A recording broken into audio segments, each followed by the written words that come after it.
Hammaga salom. Bu oxirgi video va videoni ko'rishingizdan oldin sizga bitta narsani eslatib o'taman. Videoni ko'rish davomida betaraf bo'lib ko'ring videoni. Chunki kimgadir bo'lgan simpatiyangiz sizni haqiqatni ko'rishdan to'sishi mumkin.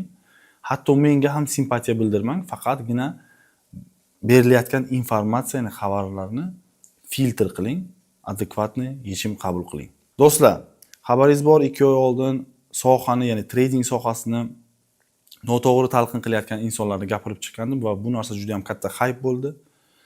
Va buni ortidan bunaqa hype bo'ladi deb o'ylamagandim.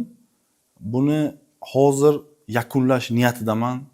Nima uchun o'sha vaqt yakunlamading deydigan insonlar uchun aytmoqchiman. Buni o'ziga yarasha sabablari bor va meni juda ham katta loyiham bor. Bu loyihani mana ko'rishlaringiz mumkin.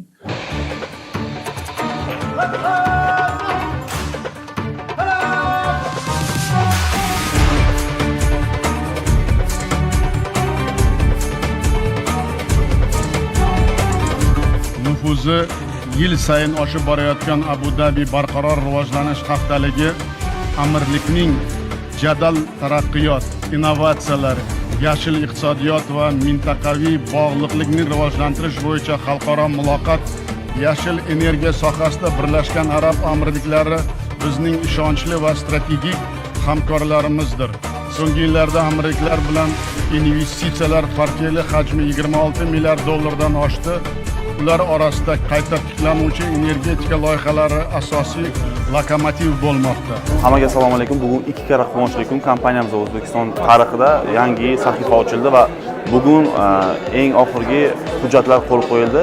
Hamma yoshlarni va O'zbekistonni va qolaversa kompaniyamizni bu quvonchli kun bilan tabriklayman. Yoshlar kelajakni, O'zbekiston kelajagini birga quramiz.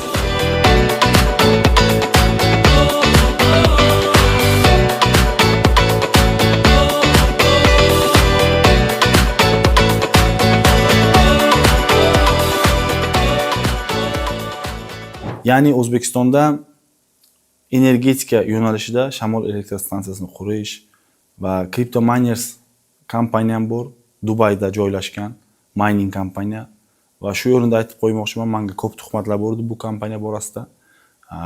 Bu kompaniyaga bemalol Dubayda tashrif buyurishlaringiz mumkin va so'rashlaringiz mumkin, meni kimligimni, hammasi ochiq. Va yanvar oyida bu boshlangan bo'lsa, biz 13-yanvarda Birlashgan Arab Amirliklarida prezident delegatsiyasi tashrif buyurgandi, ya'ni O'zbekiston Respublikasi prezidenti delegatsiyasi Abu Dhabiga tashrif buyurgandi va biz o'sha yerda shartnomalar imzolagandik. Shu munosabati bilan men bu tradingdagi o'sha sizlar aytayotgan kamchiliklarni, men ko'rsatayotgan kamchiliklarni salgina ko'rsatish orqaga qolib ketdi. Nima uchun bunaqa olib chiqyapsiz degan savol bo'lishi mumkin. Kimdirlar aytayapti hype uchun. Yo'q do'stlar, menga hype kerak emas, chunki shunaqa loyihalarim bor, shunaqa bizneslarim bor, menga hype kerak emas. Men asosiy menga manfaat bundan insonlarni ko'zini ochish, ya'ni sohada ekspert sifatida, ya'ni ham inson sifatida insonlarning aldanishini ko'rib chidab turib bilmaganim uchun bu narsani qilyapman. Bitta narsani tushuninglar. Hype deyapsizlar, menga hypedan nima naf? Qachonki men kurs sotmagan bo'lsam, hech qachon chiqib kurs sotib olinglar, kurs olinglar, men kurs sotaman demaganman va signal kanal boshqa narsa sotmaganman. Hammasini hattoki bepul tarzda taqdim qilyapman, shu insonlar o'rgansin degan maqsadda. Do'stlar, xabarlaringiz bor, o'sha biron kishini orqasidan gapirmaganman. Bu narsani asosiy gapirib chiqishimdan asosiy maqsadi nima bo'lgan? To'g'ri, insonlar trading sohasini juda ham rasvo qilib yuborishdi. Har xil ma'lumotlar, yolg'on ma'lumotlar bilan insonlarni aldab kurs sotish boshqa bo'lib ketdi, lekin eng o'ta cho'qqiga chiqqani bu $500 $1,5 million qildim deb chiqqan Shohrux bloger.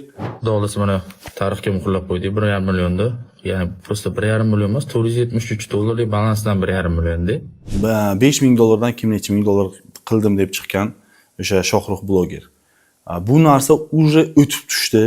Bu narsa xalqni qo'y deb o'ylash, bu narsa xalqni hamma narsaga ishonadi, savodsiz deb o'ylash deb tushundim va bu men uchun haqorat edi. Ya'ni ekspert sifatida bu narsani ko'rib turib, xalqqa aytmasam xuddi ularning yolg'oniga sherikday o'zimni his qildim. Do'stlar, tushuninglar, hype deyapsizlar, aslida hype o'sha ular qilayotgan soxta ssenariylashtirilgan poygalar emasmi?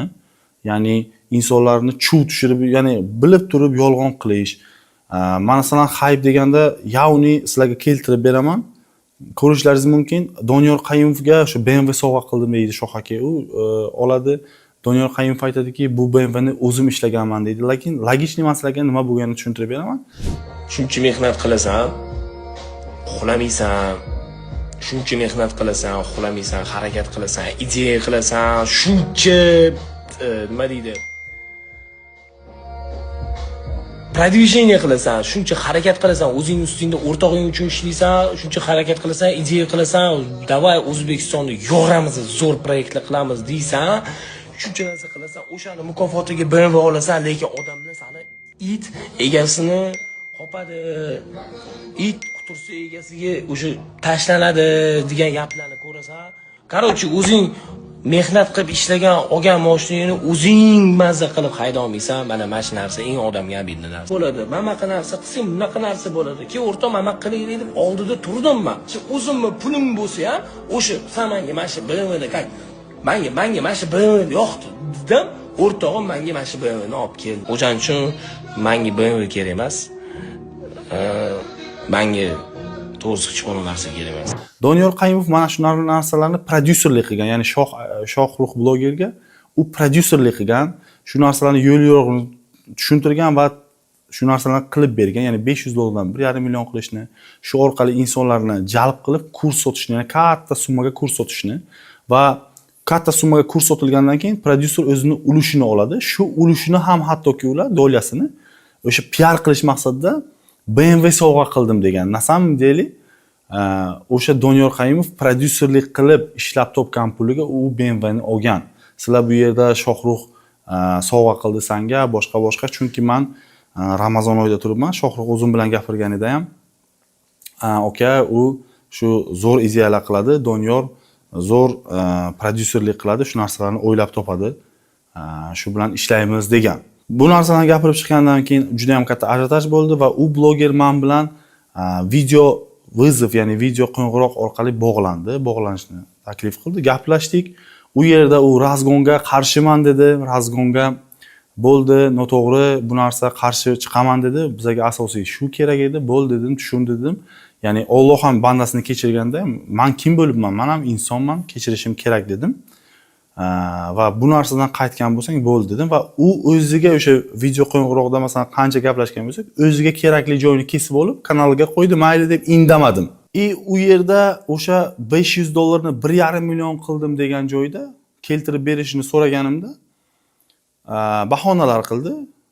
Ya bahonasi boshlanishdan oldin men sizga omonat gap aytaman deyapti va bu narsani juda ham ko'p kishi noto'g'ri tushunyapti. Qarang, agar siz birta o qo'shningizni o'g'ri tushsa uyiga va o'sha o'g'rini kimligini bilib qolsangiz va o'sha o'g'riga aytsangiz, "Sen o'g'irlagansan" desangiz va u o'g'ri sizga aytsa, "Aka, men sizga omonat gap aytaman, da men o'g'irladim" desa, endi siz u gapni aytishingiz mumkin emasmi? 1,5 million real deyishni xohlayapsanmi? Shuni tushunyapmanmi? Qarang, mana o'zimiz gaplashyapmiz, a? Men sizga mana omonat gap aytaman. Omonat gap. Termination bilasizlar nima bo'lgan? Termination bo'lgan menda. Termination bo'lgan. Naturasiga termination bo'lgan. Bo'lmasa men bemalol qotib gapirardim. Account termination bo'lgan. It means it is not real. U yerda men hech qachon seni gapingni omonat qilib oldim, lavz qildim demaganman. U omonat deb aytayapti. Любой gapni oldiga omonat qo'ysangiz tamom, hech kim endi aytishi kerak emas. Bu logichniy, bu неправильный. U o'zi uchun aytayapti. Lekin men xalqni aldayotganini ko'rib bilib turibman. O'sha uchun bu narsani даже обсуждать qilish noto'g'ri deb bilaman. Omonat o'zi uchun. Men qabul qildim, lavz qildim, hech kimga aytmayman deganim joyim yo'q. Keyin nima uchun bunday bo'ldi? Bitta narsa, nima uchun men до конца boryapman? Meni xarakterim shunaqa. Men bitta narsani boshladim, oxirigacha aytadigan insonman yoki o'zimga o'zim bo'lgan hurmatim sinadi. Men boshqalarday o'zimning manfaatimni ko'zlab bormayman, haqiqatni ushlayman. Shu paytgacha ushlaganman, menga pand bermagan. Bundan keyin ham haq yo'lni ushlayman. Chunki Alloh men bilan bo'ladi. O'sha gaplardan keyin menga tuhmat qilib boshqa blogerlar chiqdi. Tak, ladies and gentlemen, sizlar bilan Gonzo prokuror. Mana shu odamlarning mashinachiligini isbotlab bera olaman. Qo'limda dalillar ham bor. Va boshqa blogerlar men haqimda gapirganni Shohrux shuncha gap yopilgandan keyin bo'ldi aka degandan keyin o'zini istoriyasiga qo'yyapti o'shalarning gapini. Men aytdim, "Vrodi meni oldimga keldi Dubayga, tushuntirdi, video olaylik dedi aka" dedi. Men "Yo'q" dedim. "Video olmayman men" dedim. "Bo'ldi, ishingni qilaver" dedim. Lekin ularni olib shuncha aka deb meni ularni videosini o'zini istoriyasiga qo'yapti. Keyin qarasam ular bilan podarkalar almashyapti, keyin qarasam ular bilan do'st ekan, boshqa ekan. Yana bittasi chiqyapti, Buxonkaga Bitcoin sotib olaman deb bitta kal chiqyapti. U ham mana ko'rishlaringiz mumkin, Shohruxni tug'ilgan kunida birga o'ynab yuribdi. Ya'ni bular do'st, bular orqadan ish qilyapti menga nisbatan. Mayli dedim, men orqadan ish qilmayman. Menga kimdir nomardlik qilsa, men ham qo'shilib nomardlik qilmayman. Men mard kelaman. Bu narsani ortidan men aytdim, Shohrux 24 soat vaqt senga. 24 soat vaqt qachon kelsan kelding, kelmasang любой xil gapiramiz. Keyin menga bunay edi deb o'tirma. Men senga rezoldi, чистый musulmonskiy erkaklar aytaman. Последний gapim ukajon. Kelsang Buxoro kelding, kelmasang kelma, tamom. Ukajon deb men g'alati, ukajon.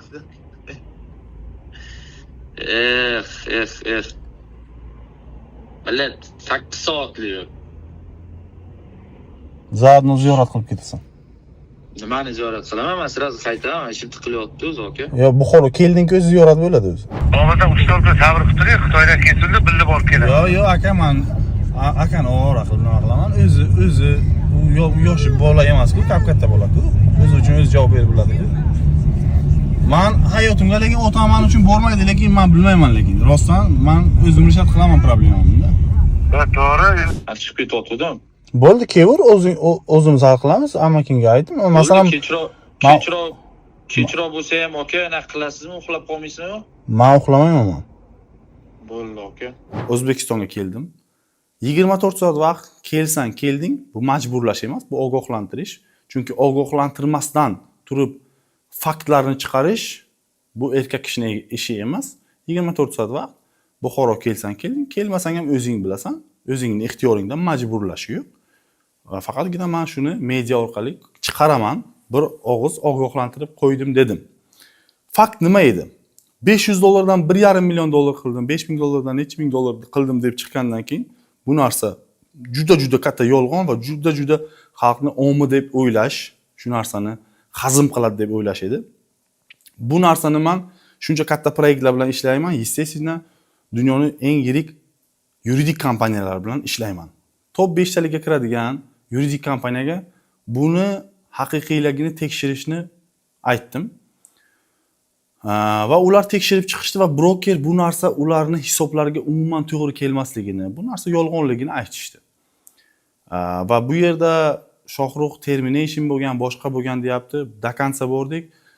Brokerning o'zi aytayapti, bizlarni nufuzimizni tushirish uchun yoki o'zingizni aldanib qolmasligingiz uchun yolg'on xabar tarqatadigan blogerlarga, qo'shtirnoq ichidagi treyderlarga ishonib qolmanglar deyapti. Bu narsa bizani ma'lumotlarga umuman to'g'ri kelmaydi deb bizga yakuniy qaror beryapti va buni yolg'onligini bilardim va Shohruxga buni aytgandim. O'sha uchun, buni bilgani uchun u 24 soatda Buxoroga keldi.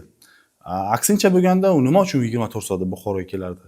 Masalan, bir kishi sizga aytsa 24 soatga kelmasang shunaqa ma'lumotlarni chiqaraman desa, siz bu ma'lumotlar noto'g'ri bo'lsa, nima uchun borasiz?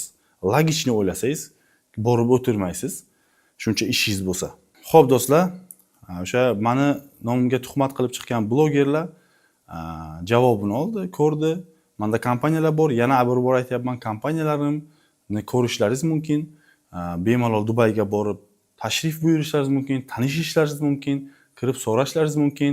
Va bu blogerlar o'z og'zi bilan aytgan bu narsalarni keltirib berganimizdan keyin. Gonzo prokuratura sizlar bilan Abdurahmon, biz erkakchi u keldi, bizga keltirib berdik. Bizning faktimiz bo'yicha hozir Aziz chaqirganmiz. Aziz hech qanaqa firibgarlik bu masala emas. Ты можешь говорить на русском тоже. На русском могу. Азиз пришел, ничего не смог предъявить, в принципе, 3000 ты у него отработал красиво, это его деньги. Если хочешь, может обращаться в суд, но Гонза прокуратура оправдывает, здесь никакой вины Абдурахмана нету. Второе, насчет 700 миллионов долларов, насчет его твой бизнес-проект. Абдурахман нам сказал, что он строит в Бухаре ветряные мельницы, и этот проект с 2025 года по 30 должен быть закреплен, и дай Бог, у нас будет электричество без перепадов благодаря этому человеку. Мы желаем ему все удачи, будем следить за его успехом. Он также против разгона и Форекса. Вот. Насчет его компании CryptoMiners. Она вся находится в Дубае, он может предоставить все документы, которых у меня, к сожалению, нет, потому что Дубай это закрытая платформа. Он является оптовиком, он может сделать вам хостинг и также поставить вам криптооборудование. Вот. Чем он занимается, в принципе. Он это там объявил, сказал, я никогда не говорил, что он мошенник, я просто говорил, что на это есть намеки. То, что если его кто-то кинул конкретно, можете прийти, вот здесь сядьте, как мужики поговорите, без рукоприкладства, куча Ольян учун, здесь конкретно я прошли. И почему у него на фирме 100 миллионов всего уставного капитала, он объясняет этим, то, что он в Дубае работает, у него там фирма, у него есть там инвесторы и так далее, зачем ему в Узбекистане эта фирма вообще нужна? Вот. Abdurahmon, biz kelishdik, hech qanaqa xafa bo'lish yo'q. Yangi bloger, men уже eskiman, bilaman shu nitishkalar, provokatsiya qilish qanaqa и так далее. Но я его никак не хотел оскорбить, что мы братья, как бы ничего личного, да, просто бизнес, просто Инстаграм, просто контент. Надеюсь, ничего нет такого. Да, я тебе все доказал, да? Все доказал. Va bizni o'sha 700 million dollarlik loyihamiz haqida gapiradigan bo'lsak, 700 million dollarlik loyiha, bu loyiha qiymati 700 million dollar pulim bor demaganman. U qurilishga 2030-yilgacha 700 million dollar investitsiya jalb qilinadi. Ya'ni o'sha proyektni qurishga 700 million dollar ketadi deganmiz. Va bu proyektni marhamat ko'rishlaringiz mumkin davlat saytlarida, davlat nashrlarida shu narsa haqida gapirib o'tilgan va imzolaganmiz, vazirlar bilan uchrashuvlar bo'lgan. Bu narsani ofitsial hamma joyda ko'rishlaringiz mumkin. Bu narsalar yolg'on emas. Haqiqatni masalan o'zlaringiz mana haqiqatni olib chiqyapmiz, ko'rishlaringiz mumkin. Shohrux Buxoroga kelganidan keyin o'tirdik, gaplashdik, tushuntirdim. Bu juda ham uzun mavzu bo'ldi. U ko'rishlaringiz mumkin, bu narsalarni tushuntirib bergandan keyin men uni bir o'zi kelmadi. Men o'ylagandim bir o'zi keladi, chunki men biron joyga borsam bir o'zim borganman, faqat bir o'zim muammomni hal qilganman. Shunday o'rgatishgan menga. U akalari bilan keldi. Men tushundim, что u bilan gaplashish kerak emas, akalariga tushuntirish kerak. Akalari bilan gaplashdim. Akasi juda yaxshi tushunadigan inson ekan. Unga tushuntirib bergandan keyin akasi juda yaxshi tushundilar. Aytdilar, "Da, bu noto'g'ri ekan, boshqa o'zlaringiz ko'rishlaringiz mumkin." Men nabarot bular qarama-qarshi tushunishi mumkin. Может, xudo nabarot sabab qilib yuborishdan kerak. Men bularga yolg'on qilma. Agar odamlarni aldab sotibdi-ku, bu harom bo'lmasa nima? Harom yema deyotgan odam, sizga harom yema deyotgan odam sizga dushmanmi? Men endi harom yema deydigan meni do'st, harom yeyapsan degan dushman. Yema deyapman aka. Agar yeyapsan deganimda men ko'rsatdim chiqadi. O'zim shuni ularni menga tashabbusni hammasini yuristim. Hammasi bor aka. Bo'lmasa men chiqib gapirmasdim o'zi o'sha bo'ldi. Kiropmanda. Mazkur akam bizga tegishli emas va undagi daromad haqidagi ma'lumotlar bizning rasmiy xatlarimizga mos kelmaydi. Nima bo'ldi? Extend support qilyapti. O'shani akkaunt. Chunki shu hammasi bor. Bu yerda period qilib yuboradi. Mazkur akam bizga tegishli emas va undagi daromadlar haqidagi ma'lumotlar bizning rasmiy xatlarimizga kelmaydi. Shuning uchun bu kabi reklamalarga ehtiyotli yondashishimiz kerak. Biz firibgarlikni to'g'riga qarshi qat'iy choralar ko'rmoqdamiz. O'zingizni himoya qilish uchun biz haqimizda internetda tarqalayotgan har qanday asosiy reklamalarga ishonmaslikni tavsiya etamiz. Biz akamdir bu yerda aytyaptiki, o'zim ish boshlasham bo'ladi-da, ustidan buni. Ish boshlasham bo'ladi ekan. Siz menga bitta ayting, yolg'on ustiga qurgan yo'qman. Isbotlab berdim, o'zi ham bilib o'tiribdi aka. Siz ichingizdan bilib o'tiribsiz-da. Biz erkakmiz aka. To'g'ri, men degan Alloh halim hozir mana keltirib bermaguncha Doğrusu ben nimani tushunganim yo'q. Man unga hech qachon adovatda bo'lmaganman. Man tushuntirganman. Yaxshi yo'lda bo'lish kerak. Harom yeyapsan demayapman. Harom yema, shu harom yo'ldan yurma deb aytyapman. Bu balkim Alloh tomonidan sababdirman deb tushuntirganman. Bu narsani akalari tasdiqladilar. Akalari aytdilarki, bo'ldi Abdurahmon, tushundik dedilar, bo'ldi. Kerak emas, endi yoshlik qilgan. Men aytdim, imomni oldiga olib borishim mumkin dedim. Men 100% bilan aka, 99% bilan aka, shuni o'zi bitta imomni oldiga aytamiz-ku. O'zi ukangizni yomon gapirishadi. Chunki Buxoroning imomlari aka Bunday narsa eshitmagan. yomon gapirishadi. Menga aytdiki, chiq deydi, ayt deydi xalqqa deydi imom. Men bilaman nima deyishini. Keyin shundan keyin Shohrux kirdi. Shohrux bilan gaplashildi. Shohrug'ga ham shu narsalar aytildi. Yo'q, ketamiz. Yo'q, ketamiz. Hop, shazam, dur. Qildim shu ishni. Uzr desa aka, u hech kim qulab tushib o'qimaydi. Sizga tushuntirdim-ku. Haromni yema degan boshqa, harom yeyapsan deyish boshqa deydi. Men tushunib oldingiz. Nima qilajagimni aytib tushuntirdim. Men shuncha narsani tema qilishdi, gapirishdi. Men ochig'ini aytaman-da, shu. Mumkin Xudo meni Shohrug'ga sababchi qilib yuboribdi. Shu harom yema deb aytibdi endi. Mumkin Xudo biladi. Lekin men uka akani ko'rsatdim. Bu kishi ko'rsatdim hammasini. Hammasi bor. Men chiqarib ikki nomni qora qilib tashladim. Meni qilsalaringiz, qilinglar deyman. Chunki men ana shu oq bo'lsa, oq deb aytadigan odamman. Tamom. Menda bo'lmasa, tepaga xudoman baniki deb chiqmayman hech qachon bir narsani. Keyin Shohrux aytdiki, men uzr so'rayman dedi. Uzr so'radi. Bo'ldi ertaga qiyomatdagi mablag' qilgan mablag' bo'ladi, mana bo'lsa ertaga qiyin deb javob berdi. O'sha qilgan narsamga o'xshab o'shanda bo'lgan narsa uzr so'rayman. Ko'p kishi aytdiki, uzr so'raganini qo'y, uzr so'raganini qo'y. Uzr bu hech qanaqa zapadlo joyi yo'q. Uzr so'ralgan, u meni oldimda so'radichi, iskrinni bo'lsa, xalqning oldida so'radichi. Men aytdim, shu videoni xalqning oldida ol. Yo'q, men xalqning oldida bunaqa uzr so'rab bilmayman dedi. O'zidan uzr so'rayman dedi, eshitdingizlar. Shundan so'ng mayli dedik. Akalar aytdilarki, bo'ldi. Endi sen ham tushun. Boshqacha ikkalaringiz video olinglar. Videoni o'zining sahifasiga joylaydi. Dedilar, endi men Ramazon oyining 1-kuni edi. Yo'q deb bilmadim. Mayli aka dedim. Video olamiz, o'sha videoni joylasin dedim. Minorni oldiga aytdim, minorai kalonni oldiga. O'sha yerda video oldik.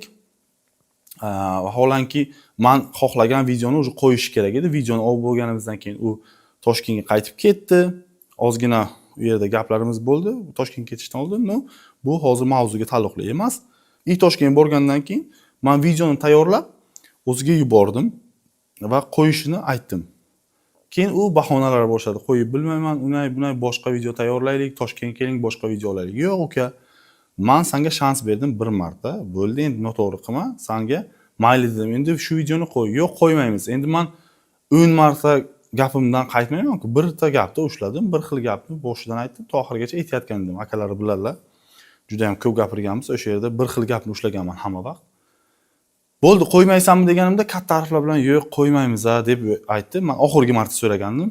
Keyin akasiga aytdim. Aka, hurmatingiz bor, yaxshi gapirdingiz, yaxshi inson ekaningiz, tushunadigan inson ekaningiz. Men tushunadigan insonlarni hurmat qilaman. Aka, nima qilay? Keyin meni oldimdan o'tmadinglar demanglar deb tushuntirdim. Ko'rishlaringiz mumkin. Birinchi video bormi? Birinchi video. Menga tayyorlagan shuni Abdurahmon.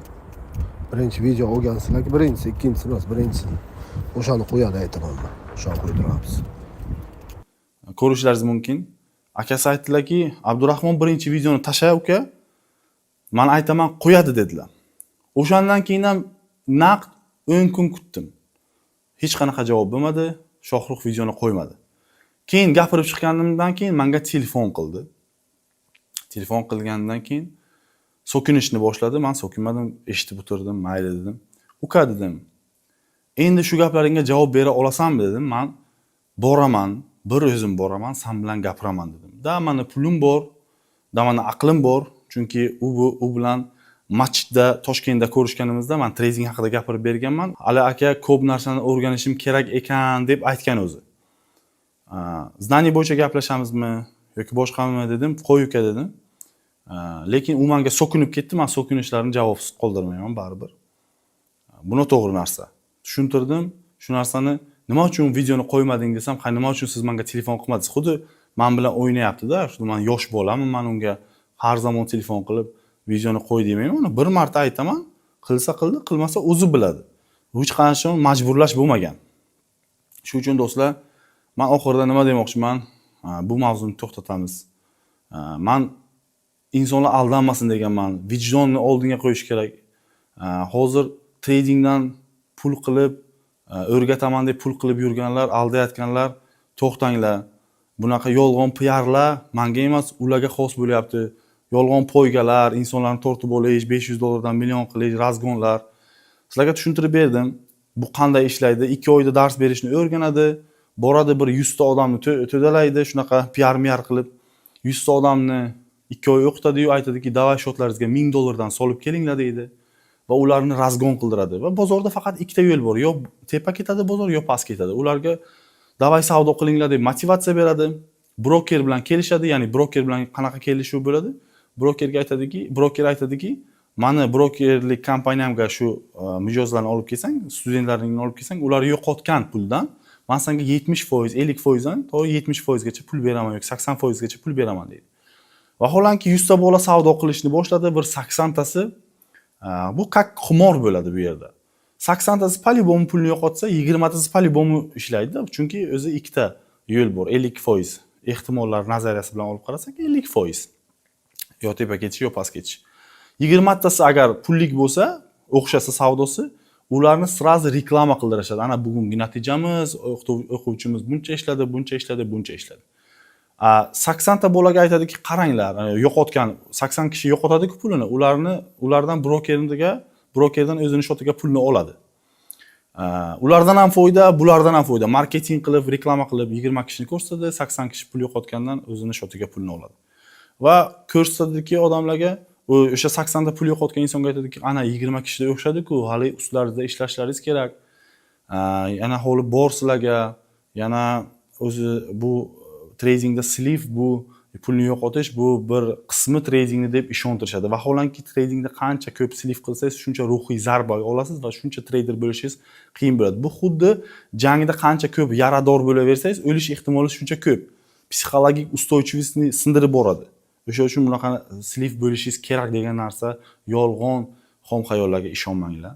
Oxirgisi aytaman do'stlar, men o'zim ko'rgan hodisani aytaman. Bitta inson onalari Naginskiy degan joyda farroshlik qilib Rossiyada pul ishlab, bitta o'g'illari o'sha yerda bitta o'g'illari aytganki, "Men tradingni o'rganmoqchiman" degan. Ona bolamni ko'ngli sinmasin deb o'shanga $2000 mi, $3000 pul bergan tradingni o'rganishiga. U bola hech narsani tushunmaydi.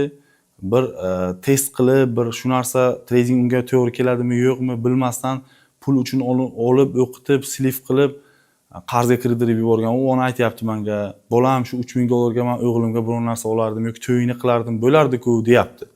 Yana bitta hodisa qishloqda bo'lgan. Insonlar bir 4 ta 5 ta mol boqqan ota o'g'li aytganki, "Tradingni o'rganaman", u ham aytganki, "Shu o'g'limni ko'ngli sinmasin, keyin bir kun menga ota siz menga возможность bermaganingiz, imkoniyat bermaganingiz deb aytmasin" deb otasi o'g'liga pulni bergan, o'g'li pulni yo'qotgan. Ya'ni siz yo'qotgan insonlarni ko'rmaysiz, chunki ular bularni ko'rsatishmaydi. Faqat siz bir marta pul topgan insonlarni ko'rasiz.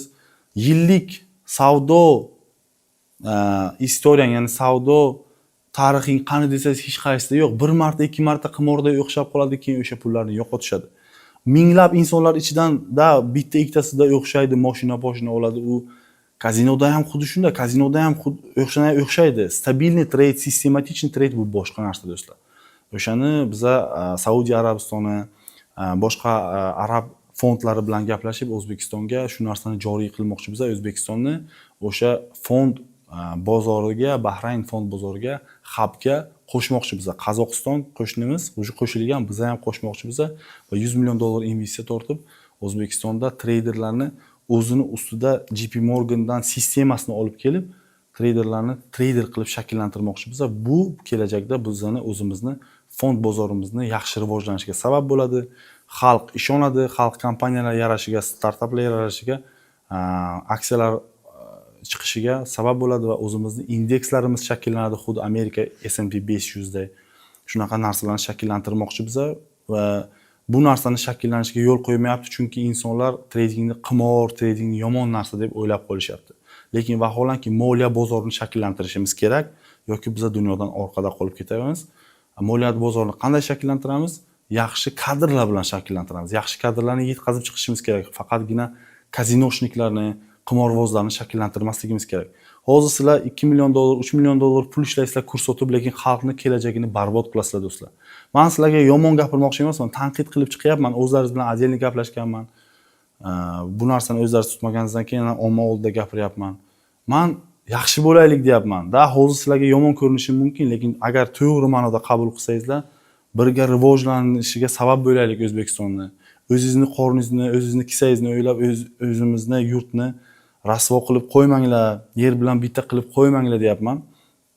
Chunki yiqilganingizda, kasal bo'lganingizda yoki bir nongazor bo'lganingizda, bir xudo qilmasin urush bo'lganda o'zingizga yordam beradi.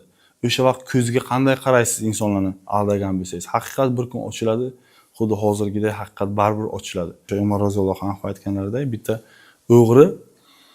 o'g'rilik qiladi va uni qo'li kesilishga buyurilganda, "Ey Umar, men birinchi marta o'g'rilik qilyapman, meni nima uchun qo'limni kesyapsan?" degan vaqt Umar roziyallohu anhu jahllari chiqadi. "Ey, bunaqa xudoga tuhmat qilma. Agar birinchi marta qilayotgan bo'lsang, Alloh seni sharmanda qilmasdi, aybingni sirazi chiqarib ko'rsatmasdi" deydi. Shunga olib kelgankisan, aybing oshkor bo'ldi deydi. O'sha uchun do'stlar, meni emas, Alloh ayblaringizni ochayapti. Men bir sababchisi. Hammalaringizni yaxshilik tilab qolaman. Prosta bu insonga, biron shaxsga qaratilmaganda, uni amallariga, yomon amallarini ko'rib, yaxshi bo'lishga da'vat qilmoqchi bo'ldim xolos. Hammalaringizga xayrli kun. Bu tema yopildi.